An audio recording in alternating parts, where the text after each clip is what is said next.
young people will grow up to sensitize people. But the way you talk to people is very important. If you go to people and think that you know better than they are, you can never transmit the message. You are wrong, but that is true.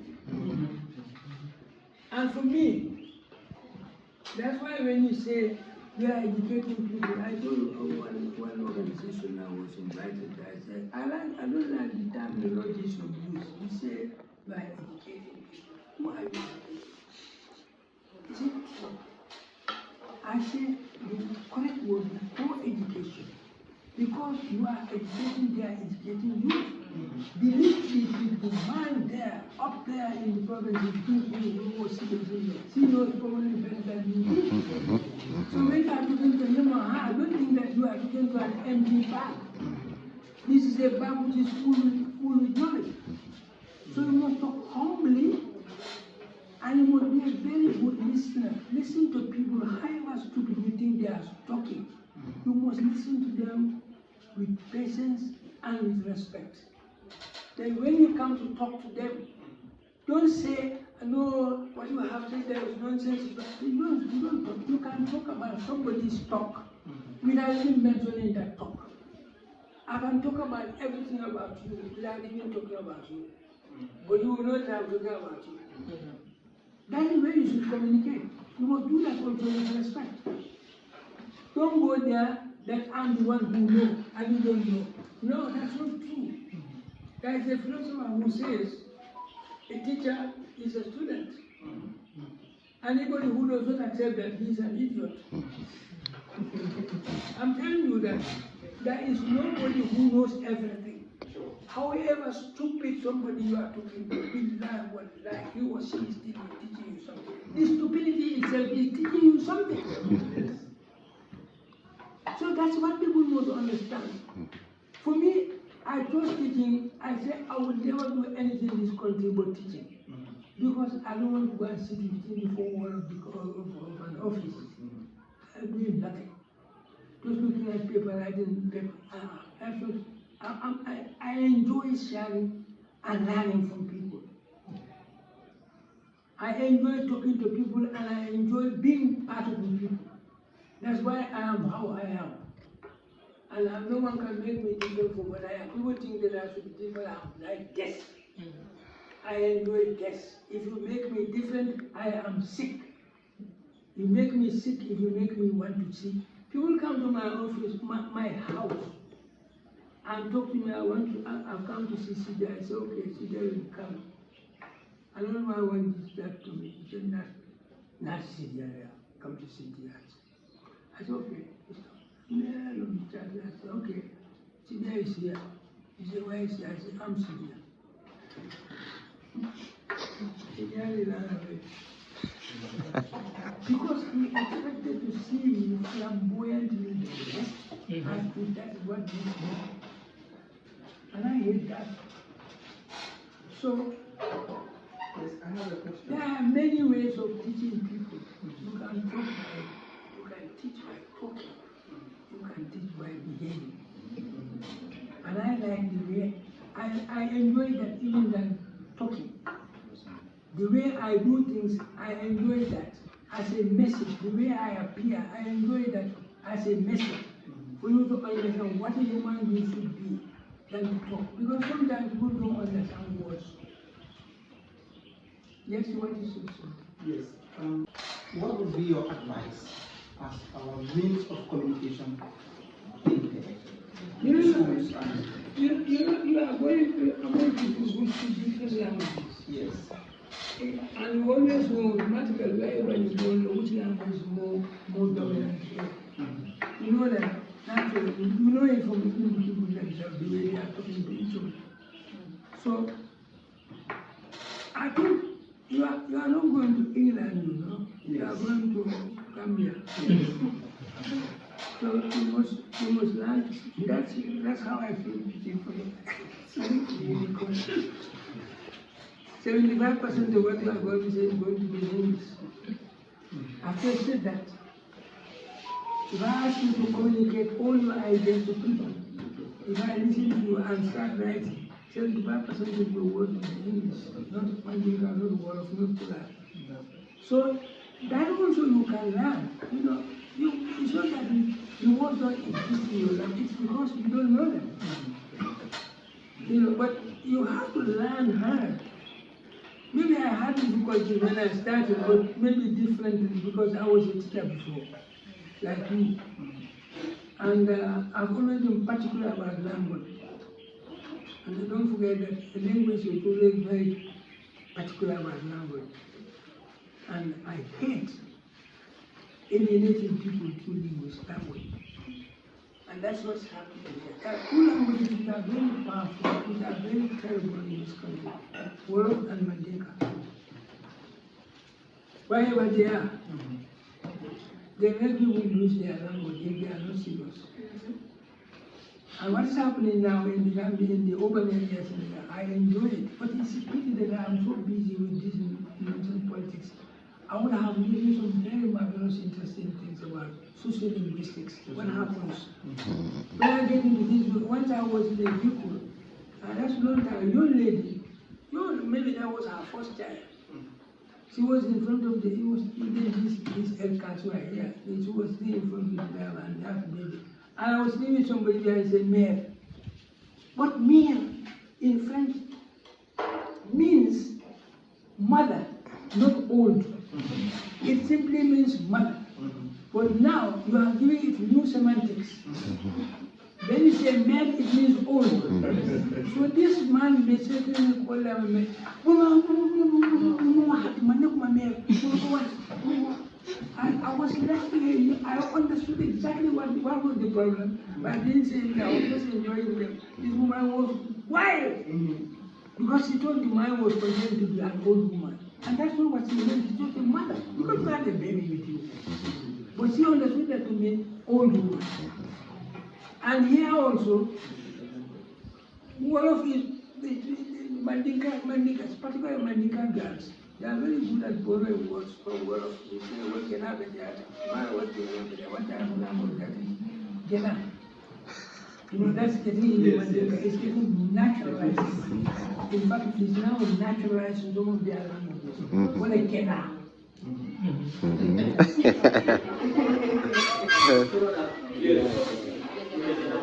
That's also linguistics.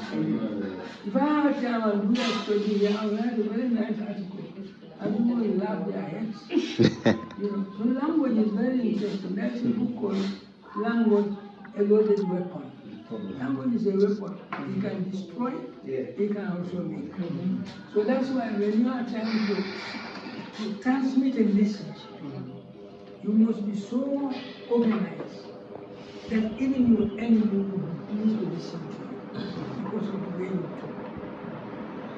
If you want your message to be effectively communicated, it must be very simple. Language, you know, I don't need to give words. And people think that the only people think that you are highly educated by using big words. Sometimes you misuse them. They need to tell you big words. They don't. It's here that we use them. So be as simple as possible. And to the point, because your objective is that natural languages won't be in the school system. The reason is simple. A child learns better when he or she interacts in an environment. And this is big advantage too, because the mother, who cannot even now participate in the child's education because of English, can now participate in the child's education because the child is learning in Mandinka, in Wolof. The child cannot deceive the mother anymore by pretending mother wants to send the child, say, no, ma, I have a homework, and then he or she will pretend to have a book like this, when in actual fact he is just refusing to go on the end. The mother, when the mother, if it is in Wolof or Mandinka, the mother will be able to know. In other words, parents can now effectively participate in the education of the child, particularly when the mother is learning, the daughter or the son is also learning the same language. They can help each other. And one of the reasons why we are backward, besides in Lugana, is the fact that we are not using our own languages. I always cite this South Korea and Ghana. Ghana, in my own perception, is richer than South Korea because we have almost every mineral in Ghana. They all became independent the same year. Ghana, with all her riches, is still in the so-called third world. South Korea is now in the first world. South Korea is highly developed country. Ghana is still a backward country. Why? Because those who matter as far as development is concerned are not involved in anything. You know, it is not enough for these people to sit in their office and plan. They say planning unit and planning what? They are planning what? You are planning. You are lying when I'm telling you. Some of those who are planning have never been to those places they are planning for. How do they plan for them? You cannot plan anything that you don't know. But if you ask me to plan for the Gambia now, I can close my eyes and plan because I've been to every single place in this country. Even one house village, I've been there. I've been there everywhere. And I've lived among them. So I know what their pains are, what their problems are, what they want. Because I've lived with them, I've talked to them, they are not afraid to talk to me. You know, some people, sometimes these people are afraid to express themselves. Can you imagine when the president goes around on the big farmer's store? Tell me, where in the country have you ever seen people audaciously speak their mind to the person who is there? Yes, madam. I want to ask this question because, like my colleague said, I could remember 2012, I was part of the team when they first implemented this national language. It was first piloted in my school, the school that I was teaching, and I was part of the... Which school was that? It was Brigama Primary. Okay. In that year. Okay. Because they were not seeing the success of the project, they were seeing the money that they were having from the project. This was why it totally became. But for me, I continued teaching even after my HTC plan because I love teaching in the language. When I went to Mandura, I still continue teaching. I will teach the national language, teach in phonetics again, because it was effective. If you teach them in their language again and you continue in the English, they understand it more than if you teach them completely in the English language. So that's why I'm asking whether it will succeed, because the authorities themselves are not helping the teachers to teach this language effectively in the schools. That's my concern, even if the policy is implemented again, whether it will succeed or not. Well, first, the policy, no policy is different from the policy that was being implemented then. In fact, there was no single policy then. Never they felt the need to have this new policy. And it is going to be different in the sense that one, that policy never taught ABCD. It started from grade 1 to grade 3. But what they were doing was, they were teaching both English and the national language at the same time. That was one big mistake. But the year that I was talking about, we were teaching it in the local language. Yes. And what he is trying to say, after the national language, That was the time that it started to fail. That was what I'm talking to you about. When it started to fail, that was the time they brought in Sidra was the first one. We do add Sidra. No, it's not even Sidra. It's national language purely. You know, We started Sidra. let me tell you the fundamental objective of that policy. The fundamental policy of that policy was to make people act to be that right well in English. That was the objective. So national languages were being used as tools to help children to learn English better. And they were teaching both at the same time. And the other thing was, teachers were not adequately trained, like I was saying, we were not yet. As far as national languages are concerned, any teacher who is teaching them, you have two things to learn very seriously. You have to be taught the national language itself, for you to understand the national language. How you understand it, you must understand the structure. Like for example, when I say write a sentence in Wolof, you know who can write it. Because that a language that has never been written and you don't know how to read and write it. If I ask you to you will focus on segmentation. You will write a whole sentence as one word. You will not know where to segment, where to cut the different components of the sentence. That's one thing. So teachers have to be trained to read and write in their language first adequately before they can teach them. And then after you have to teach them how to teach that language. There are two types of training that are involved. That's why I was saying before you came, I said, I'm not sure. And I would not be happy if they really implement the current policy. Because the current policy is totally different. It is huge. It is now from ECD to grade 3 and 4. Everything is going to be taught in the child's language. Which means all the materials have to be developed in the child's language. Every subject area. All the schools. So that means that a huge job. You have to train hundreds and hundreds of teachers. So if not say thousands of teachers to teach. That policy is different from 2016, 2030 policy. No, that 2016, no, that's an education policy. The education policy and this language policy are not the same. Education policy just mentions different the national language should be taught. That's all. But this one is the policy which is defining how these languages are going to be taught, which languages are going to be taught, and where, and how long. That's a big difference. Yes? Yes, honorable. Up to tomorrow, there's no problem. I know I enjoy listening to you since I was young. But what I want to ask here is the language that we are talking about is very, very important. But if you look at the history of the Gambia, we are very good in drafting policies, very good at policies on papers. But when you come to implement them, it's always a problem. And then you start right from the top down to the last. I can fully remember in 2009 when the then government wanted to introduce the language to the National Assembly. You know, and that time we were there as a member. It was becoming a big problem.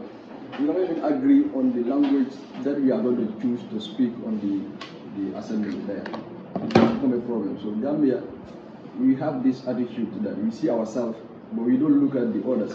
And then we want to have the success instantly. The one that is going to benefit you, you go for that. The one that is not going to benefit you in one time, you just forget about that. So I think in order for the language to work, we need to abolish English. The government have to set the timeline from this year to this.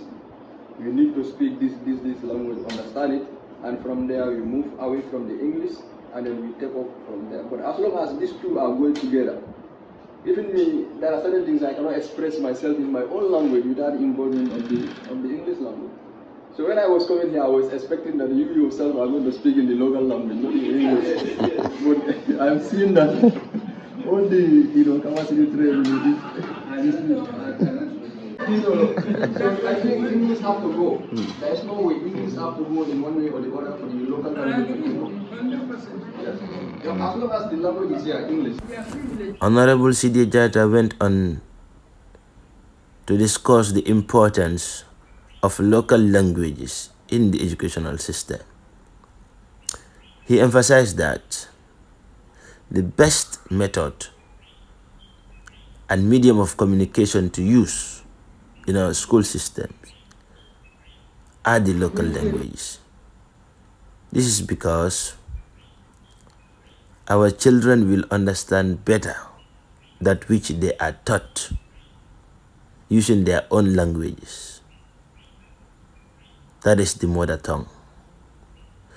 Therefore, he urged the ministry and the government to take this project very seriously and avoid rushing things, as that may lead to severe consequences. However, he assured us that things are on track and they are working together and he will not leave any stone unturned to make sure this project becomes a success. We anticipate that he will do just that, as we know how the veteran politician operates. If I give you a test now, okay, Mangedam Bandu, write it. I don't know how you are going to write it. It's not very simple, you know. Jamarek. I mean Jamarek. I don't know how you are going to write that. You know, so it is not easy. And that is why you must also assume that responsibility. You must want to. And in fact, it's an obligation for everybody like you to want to become literate in Gambian languages, in African languages. At continental level, Akalang is trying to promote Swahili. Akalang is the African language, Akalang in Bangkok. I'm part of it, I'm one of the commission members there. But you know, you should not just want to do things. Things must be, you must think seriously, objectively about any matter that you want to put in place. Because, okay, if you want to promote Swahili as an African language, no problem, it's beautiful. But a regional approach to the solution of language in Africa is even better. I was trying to do a geography of language Fula, for example, a geography of Fula. I discovered that Fula is spoken in 21 countries in the sub-region, including Central African Republic. You know Fula is spoken in Central African Republic. I don't know, you know that? So Fula is spoken in Central African Republic. So if you have a language in that, which is almost in every single country, it belongs to every country, which means that every country shares it. Every country can only say, okay, we adopt this language as a language of instruction, because it belongs for purposes of communication at a regional level. We have many languages that we can use here in West Africa. Fula is one. Mandinka is one, Wolof, Gambia, Senegal, but if you want to across the individual, these two languages, Fula is number one, and Mandinka is number two. Then of course, if you take Hausa, that will be some called Nigeria, Cameroon, Benin, some parts of Niger, yes, Niger, and Chad, maybe. It's like that. But language would cut across all of West Africa. Fula is one, and then because Fula is spoken in all the countries in West Africa. I was very surprised. I went to Togo, then I was a member of ECOWAS Parliament. We had a session there, I was there, and I discovered that in those days, there are over 45,000 Fula speakers in Togo. I was a big and there's Fula also in Benin. So in almost every country in West Africa, you have Fula there. So if I have no qualms speaking French, why should I have qualms speaking Wolof? Fula. My mother is Fula. I have relatives who are Fula. And Fula is part of me and is part of my culture, because Gambian culture is our culture. It's our collective culture. Gambian languages belong to all of us. So if we have no problem learning English, Portuguese, and Chinese, now Chinese and Turkish, the Gambians who are learning Chinese and Turkish and Malay, why should they have problem learning Wolof or Mandinka? This is happening. Yes. The second question. I have a question. With regards to the trip, as we are embarking, the biggest stakeholders we are going to meet are the students, and these are senior secondary school students. We understand the teaching of the national language was once done in the lower basic schools. But now, us being participants in this process, meeting those upper basic students who are not being taught at that level any national language, but they are presenting 100% English language, what is going to be our message to them? What can we put to them with regards to national language? Because as of now, to me, my center focus is like we're going to talk about the importance. But can we go beyond that? What can we give them more than this important language? We are going to talk to them about their language, our own language. You cannot go beyond that. But the policy which is now being talked about, which we are preparing for implementation, is dealing with that very adequately. Because from grade 4 up to the end of the school system, that is the high school, national languages will be taught as subjects, and children will have choice to choose any language they want. If they want to learn 2 national languages, fine. Their own language in addition, like for example, I'm Fula speaker. I want to learn Wolof. I can add Wolof to my. But it's good that this is important that these are also, there are 2 foreign languages which are also going to be added from grade 7. And that's Arabic and French. And I'm afraid maybe they will increase it to Turkish and Czech. But I know in the policy, the 2 languages indicated so far, French, Arabic, which are 2 there. But they are not obligatory. That's the happy thing about it. They are not obligatory. You can leave them and choose a national language. No problem. But from grade 1 up to grade 3, everything should be in the national language. All the subjects should be taught in the national language, which means that all the material should be taught in the national language. That's why I'm saying the implementation of this policy is going to should take a long preparation. Otherwise, what she is afraid of failing will be the results. Because teachers must be highly trained and the materials will be adequately prepared and there should be in sufficient number, because the other system that the other policy that they have only the manuals, after that there are no extra reading materials. You know, that's not correct. There should be supplementary readers, but there was nothing. So that's I know next week I'm going to take that one very seriously with the regional education office and the minister, because I don't want my name to be associated with failure.